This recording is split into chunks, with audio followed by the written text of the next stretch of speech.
আসসালামু আলাইকুম viewers, welcome back to my channel. আজকে আমি আপনাদের জন্য আরও একটি নতুন নাস্তার রেসিপি নিয়ে চলে আসলাম। আজকের নাস্তার রেসিপিটা খুবই সহজ এবং ঘরে থাকা কয়েকটি উপকরণ দিয়েই এই নাস্তাটা বানিয়ে নিতে পারবেন।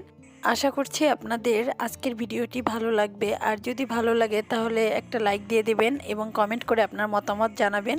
তো চলুন দেখে নেওয়া যাক কীভাবে এই নাস্তাটি বানিয়ে নিতে হয়।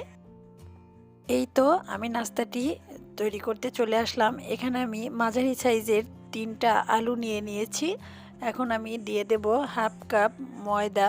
আমি এটা ময়দা দিয়ে বানাবো, আপনারা চাইলে আটা দিয়েও বানিয়ে নিতে পারেন, কোনো সমস্যা নেই। এখন দিয়ে দিলাম স্বাদ মতো লবণ, দিয়ে দিলাম হাফ চামচ হলুদের গুঁড়া, এখন দিয়ে দিলাম 1 চামচ কাঁচামরিচ কুচি। আপনারা চাইলে মরিচের পরিমাণটা কম বেশি করে নিতে পারেন, যার যতটুকু ঝাল পছন্দ। দিয়ে দিলাম একটি ডিম। এখন সব কিছু একটু ভালোভাবে হাত দিয়ে মাখিয়ে নেব।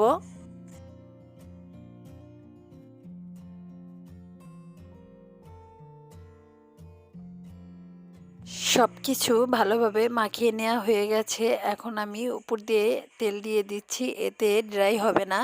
এখন এটাকে ঢেকে রেখে দেব 10 মিনিটের জন্য।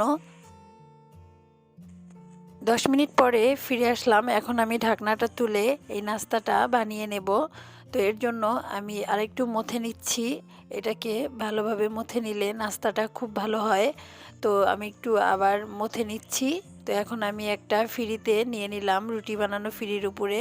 তো এটাকে আমি গোল করে রুটির শেপের মতো বানিয়ে নেব, তবে এটা পাতলা করা যাবে না, একটু মোটা রেখে বানাতে হবে। তো এইভাবে আমি বানিয়ে নিয়েছি, দেখতেই পাচ্ছেন কতটুক মোটা রেখেছি আমি। এটা বেশি পাতলা করলে নাস্তাটা বানানো ভালো হবে না, তো এই কারণে আমি মোটা করে রেখেছি। তো এখন আমি ছুরি দিয়ে এটাকে একটা শেপ দিয়ে কেটে নেব। ছুরিটা দিয়ে ফার্স্টেই আমি লম্বা করে কেটে নিচ্ছি,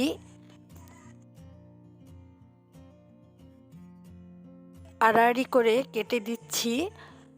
তো এইভাবে আমি শেপ দিয়ে নিচ্ছি। আপনারা চাইলে অন্যভাবেও কেটে নিতে পারেন আপনাদের পছন্দ অনুযায়ী। এবার আবার এভাবে কেটে নিচ্ছি। এভাবে আমি সব সাইড থেকে কেটে নেব। তো এইভাবে আমি একটু ঘুরিয়ে ঘুরিয়ে কেটে নিচ্ছি। আমি এরকম শেপ দিয়ে নিয়েছি, আপনারা নাস্তাটা অন্য শেপ দিয়েও নিতে পারেন, এটা আপনাদের পছন্দ অনুযায়ী। আমার কাছে এটা ভালো লাগছে, তাই আমি এরকমভাবে কেটে নিয়েছি। কাটা হয়ে গেছে। এবার আমি একটা তুলে নিয়ে আপনাদেরকে দেখিয়ে দিচ্ছি কিভাবে এটাকে ভাজতে হবে। তো আমি সাইড দিয়ে একটু চেপে চেপে দিচ্ছি। তো এইভাবে আমি চেপে দিচ্ছি। নাস্তাগুলো ভাজার জন্য আমি চুলায় একটা প্যান দিয়ে দিচ্ছি। এখন আমি এক এক করে সবগুলো নাস্তা দিয়ে নেব। একেবারে লো আঁচে রেখে, তেলটা যেন গরম না হয় ওই পর্যায়ে দিয়ে নিতে হবে। তো এখন আমি এই নাস্তাগুলো ভেজে নেব মিডিয়াম আঁচে রেখে। এটা বেশি আঁচে দেওয়া যাবে না, তাহলে এটা ভালোভাবে হবে না, উপর থেকে কালার চলে আসবে কিন্তু কাঁচা থেকে যাবে। তো এই কারণে মিডিয়াম আঁচে রেখে আস্তে আস্তে করে ভেজে নিতে হবে। এখন আমি নাস্তাগুলো একটু উল্টিয়ে দিচ্ছি। তো এইভাবে আমি উল্টিয়ে নিচ্ছি সবগুলো নাস্তা।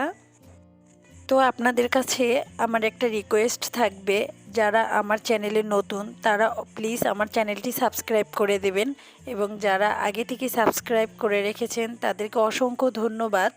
তো এই তো আমার নাস্তাগুলো হয়ে গেছে, এবার আমি তুলে নিচ্ছি।